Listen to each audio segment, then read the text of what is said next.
Hey, sports fans, it's the Greg Medford Show, and I'm Greg Medford, your host. Instead of being at the factory in our studio in Phoenix, Arizona, this weekend we're coming at you from the Atlanta Blade Show 2023 out here in Atlanta, Georgia.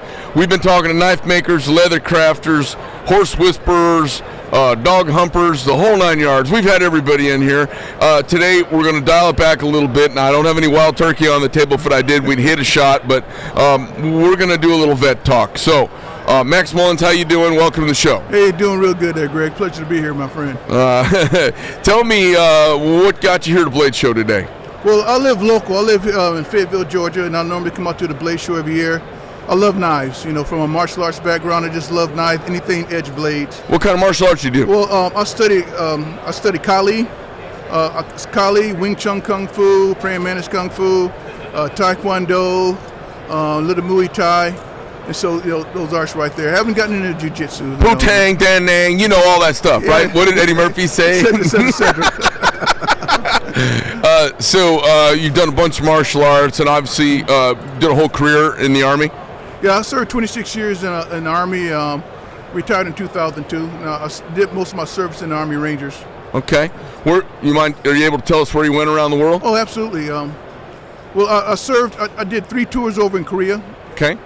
And I served in the Ranger Battalions, and I served in all 3 of the Ranger Battalions. 1st and 75th Ranger Battalion at Fort Stewart, Hunter Army Airfield, Georgia. I served the 2nd Ranger Battalion up at Fort Lewis, Washington. 3rd Ranger Battalion at Fort Benning, Georgia, along with the 7th Ranger Regiment headquarters at Fort Benning, and also the Ranger instructor at Fort Benning from 2 eras when it was just a Ranger, the Benning Ranger Department, then a plank holder when it became the Army Ranger Trainer Brigade.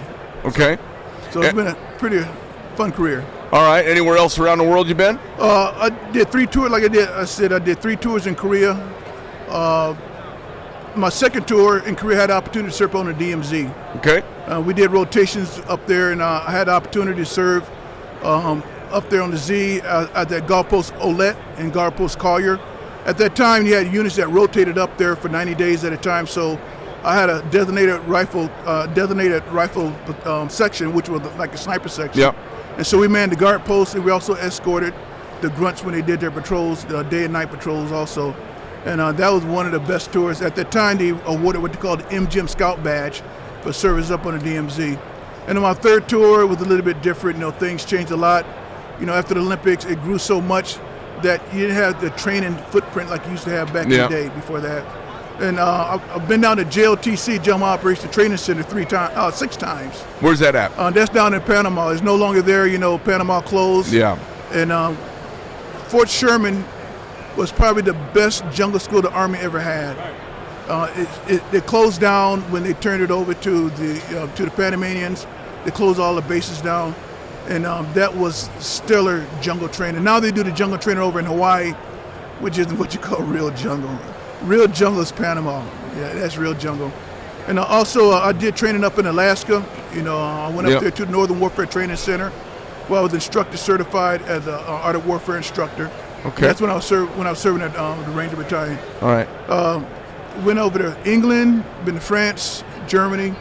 Never had a chance to serve. I got out in 2002, so I wasn't what you call a GWAT, Global War on Terrorism, when they started going to Afghanistan, Iraq. But I did do a combat jump into Grenada to rescue the students. We did a combat jump at 500 feet back in '83 to rescue the students. Yeah. You probably remember that was when they had the Marine barracks bombing. Yeah. You know, so we deployed at the same time, and they had one of the Marine mules on its way there, and they got diverted to go back to Grenada, while 1st and 2nd Battalion we jumped in to help secure the island. So that right there was one of the pivotal things, I think, that really propelled us into, you know, the JSOC and SOCOM era. What do you when you're up here? Are you involved in the knife business at all, or are you just a lover of all edged things? I'm just a lover of all edged things. You know, the fantasy blades, just the survival knives, swords.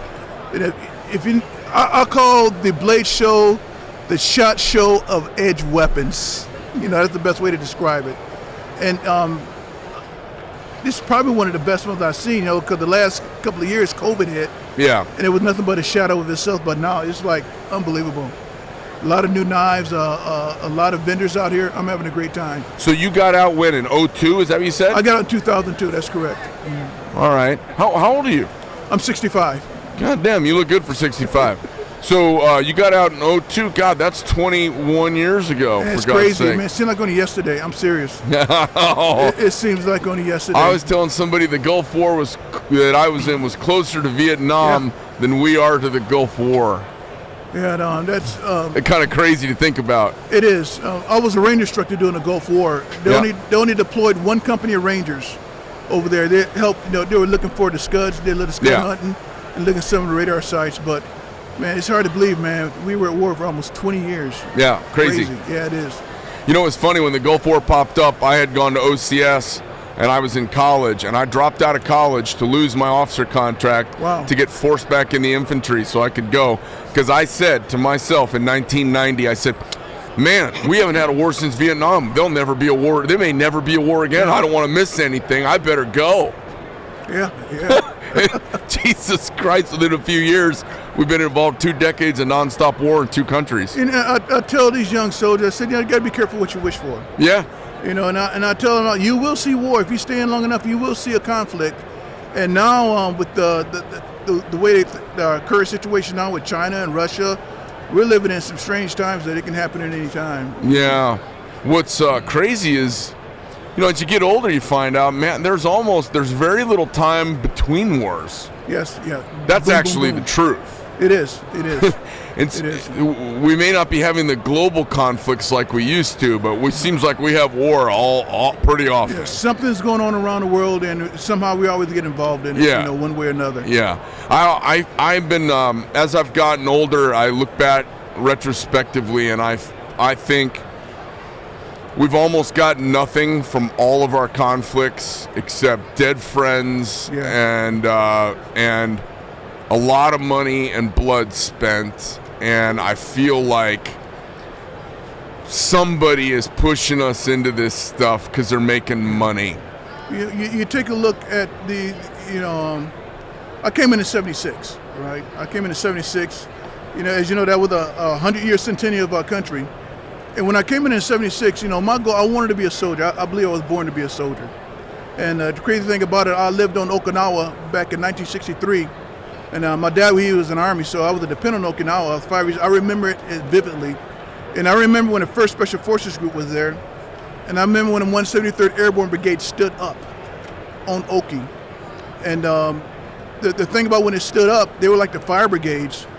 And I remember as the dependent child there, I remember they hooked me up to like a little suspension traverse parachute. And I remember the jump instructor said, when you go down, you holler Geronimo. And that left a footprint in my heart to be a soldier.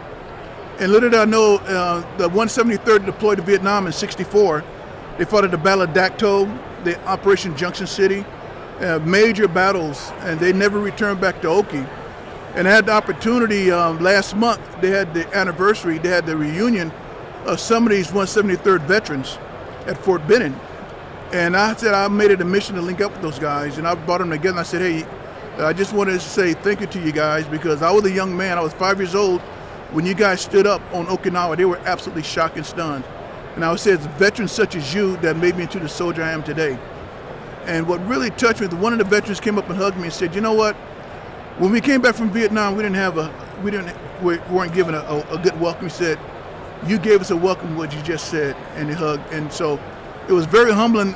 They have a memorial there. They stand there naming the names of their friends, just kids that lost their lives over there in Vietnam. And one of the men said that, hey, this guy here, he walked point on my birthday, and he said, I'll walk point for you. He said 2 minutes later he got killed in an ambush, and he put it to his name. So that's his birthday is like a holiday for him every day. Yeah. A lot of stories, a lot of people. Yeah, it's crazy. Yeah.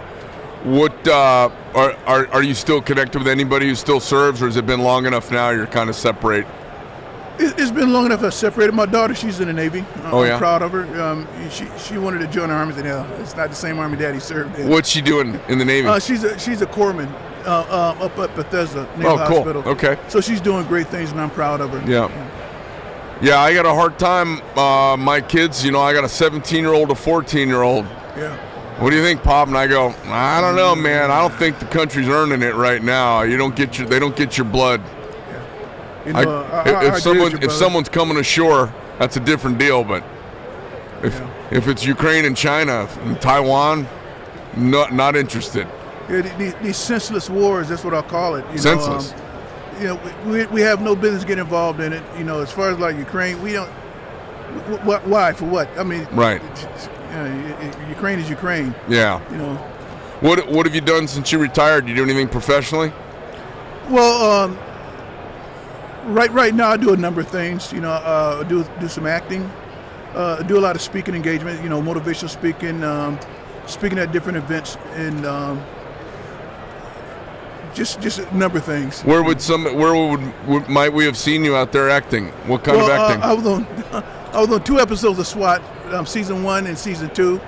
But I was mostly running with the group. Background kicking down doors. Yeah, kicking down doors. Okay.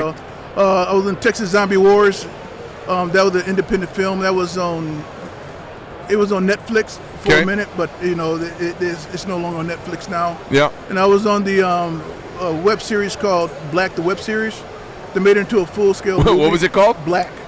It was called Black? Black, right. That's the whole series? It's called the series. And it was a crowdfunded series, right?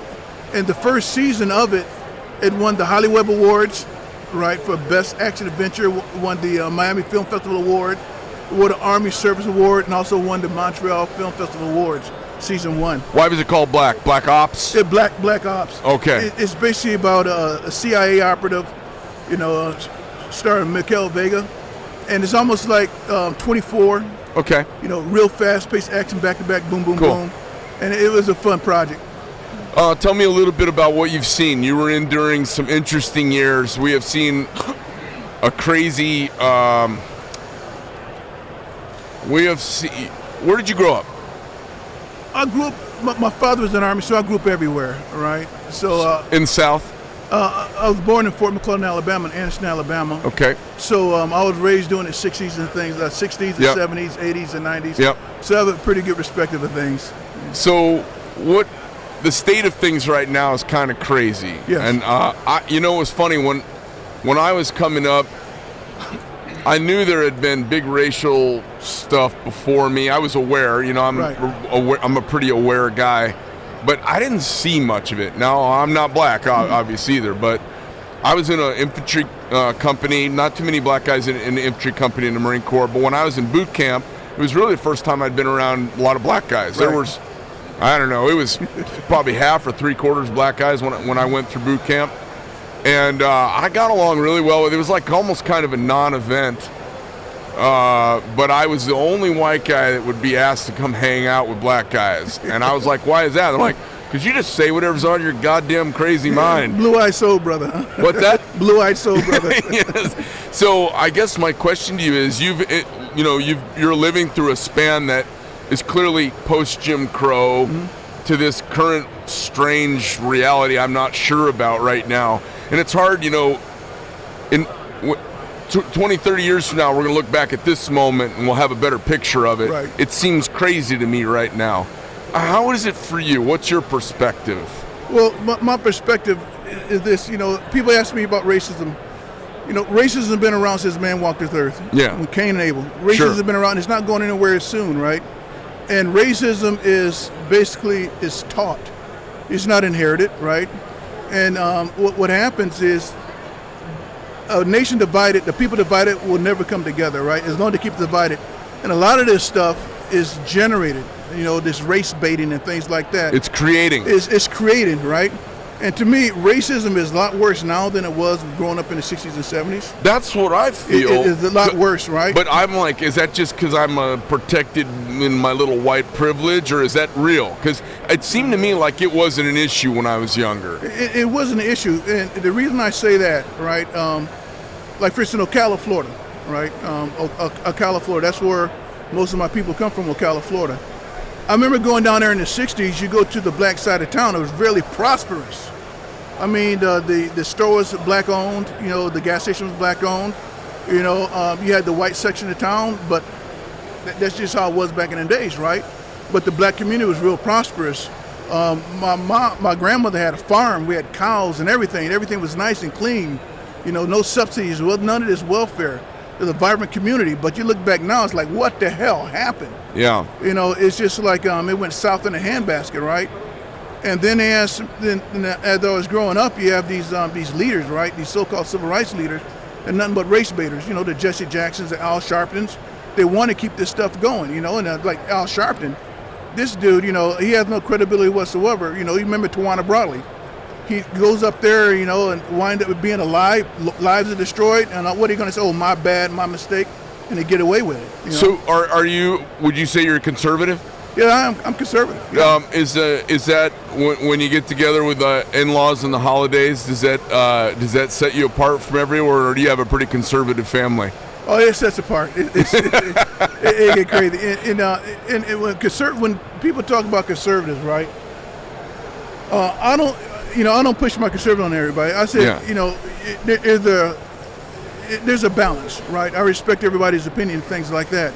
But there's certain things like the race baiting and keep the people divided, right? For instance, you know, they talk about, you know, white supremacy. What, KKK?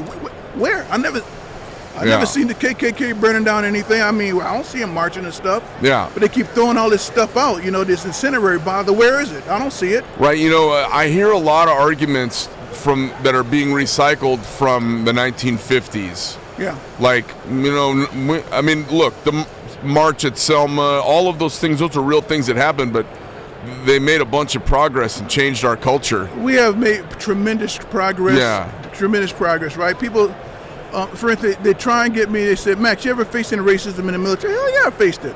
Sure. Yeah, I did. Right? Sure. But I had a choice. I can play the victim, or they did me wrong, they did this, right? Or I can stand up and rise above it, right? Yeah. And besides, racism, you deal with those individuals. It's not you can't put a blanket on everybody, so you deal with the individuals, right? Right. So those are the ones that I had a problem with.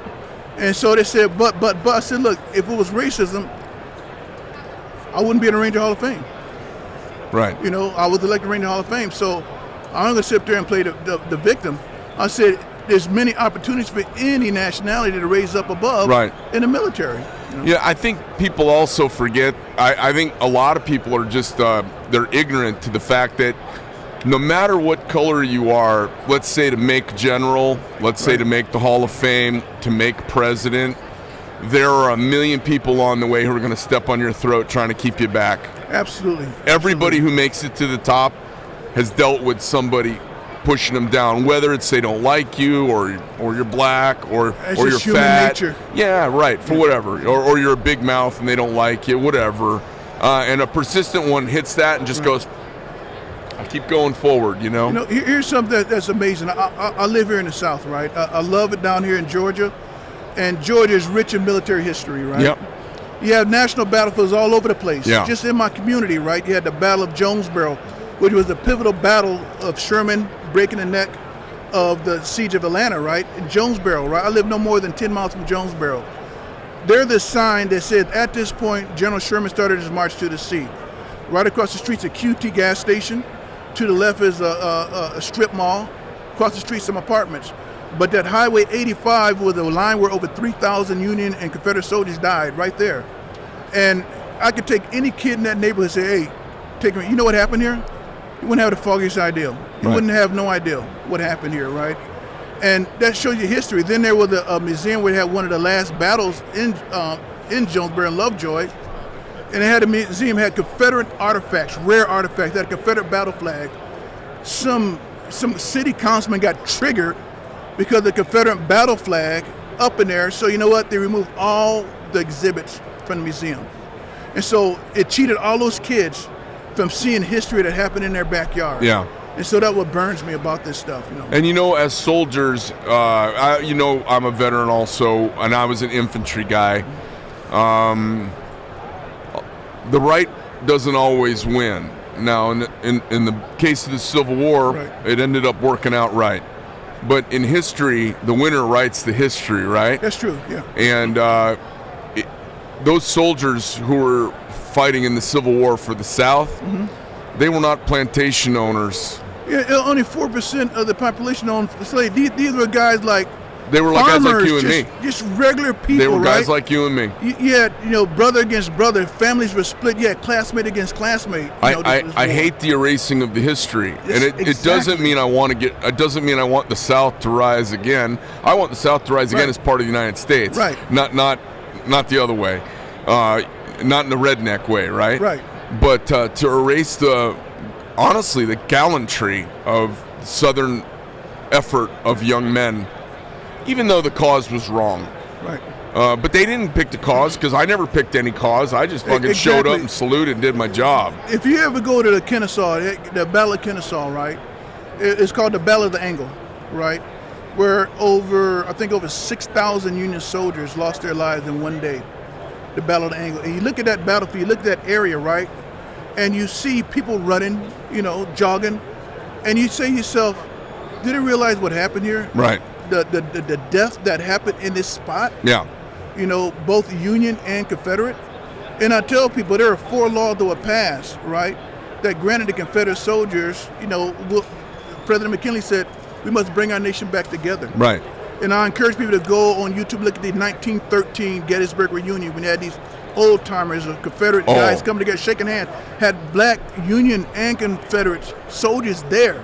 Yeah. This is 1913. Well, listen, you mentioned it. I went to school at Gettysburg, and I used to go run in the fields there. And, the whole place is hallowed ground. Ooh. After it rains, you can find bullets and teeth on the ground. That place, it's sunk into me deeply, the South and the North. Yes. And if you go look at the statues that are there now, the Northern Union statues are very traditional, general on the horse with the saber, right. And on the South, you see toes poking out of boots, and you see them falling in death. The commemorative from the states that their boys all got killed. Yeah. It's to get rid of all of that because somebody in 150 years later is squeamish about the subject matter. It pisses me off because I think about Pickett's charge. I think about those guys running into cannon fire, which no one ever asked me to do. It's ungoddamn believable. Yes, it is. And they did it. And you know what? Thousands of them did it. And it's sad. There are a lot of... The cause worked out the way it was supposed to, but there was a lot of soul, and to delete it is just a goddamn shame. And it's cheating our future generation, right? And I tell these young kids, right? I tell them, I said, look, the South, as we know it, is not going to rise. This is America, right? But we cannot forget our past. We cannot forget what happened here, right? Yeah. And by them destroying these statues and stuff, we're no better than ISIS. It's erasing history. And I said, you cannot judge the past on your prejudice of the future. You cannot do that because it's a muddied water. Because what happened then, you can't change that. We move so much further, but we can't forget our past. It's almost. If I talk to people from the other side of the spectrum, they seem like they don't even want to have a discussion anymore about things that make them uncomfortable. So now they're erasing history that is uncomfortable. In another 100 years, they're going to think we're a bunch of disgusting animals for using oil, maybe. Yeah. At some point, you got to go, hey, at the time, this was pretty amazing. I've heard a lot of people bag on America, and I said, we killed 250,000 of each other liberating people. In Europe, they just waited for a king to do it. Yeah. That's pretty amazing. Greg, you deployed too, right? You deployed overseas. Yeah. And I tell America, I said, why do you think they're trying to get it to America? I said, we live in the greatest nation in the world. Yeah. There's no other. So we should not have to lower our standards of the other nations. Well, this country's doing it. Well, that's them. Right. This is America, Yeah. We don't bow to nobody, and we cannot let, we can't. The Bible says, train up a child in the way to go. When they get older, want to depart from their ways, right? So if we don't train up our youth the right way, it's going to be a lost generation. Right. That's when you got all this chaos and stuff going on. Well, listen, it sounds like we're pretty like-minded. It's really nice to meet you. I'm going to tell you this parting thought, and it's kind of weird. My grandfather was a West Texas cattleman who became a sheriff down in Arizona. I heard language when I was growing up. It's not cool anymore. It wasn't cool then, but it was the times.